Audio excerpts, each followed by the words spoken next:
আপনারা জানেন আমাদের একটি পক্ষকাল ব্যাপী একটি কর্মসূচি নেওয়া হয়েছিল বিজয়ের মাসে।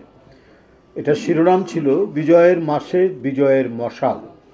আপনারা নিশ্চয়ই শুনেছেন যে আমাদের এই পক্ষকালব্যাপী কর্মসূচিটি বিজয়ের এই মাসটিকে এবং এই মাসের তাৎপর্যকে ধারণ করে এই কর্মসূচিটি নেওয়া হয়েছিল।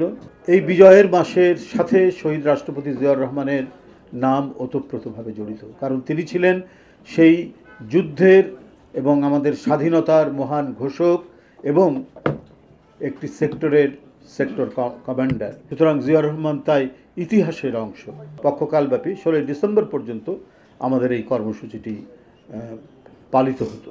কিন্তু আপনারা জানেন সেই মহান রাষ্ট্রনায়কের তার সহধর্মিণী দেশনেত্রী বেগম খালেদা জিয়া, যিনি রাজনীতির হাল ধরার পর থেকেই মানুষের কাছে যা অঙ্গীকার করেছেন সেটি বাস্তবায়ন করেছেন। তার এই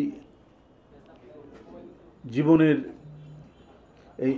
এই সংকটের কারণেই আমাদের এই কর্মসূচিটি বিজয়ের মাসে বিজয়ের মশাল এটি স্থগিত করা হয়েছে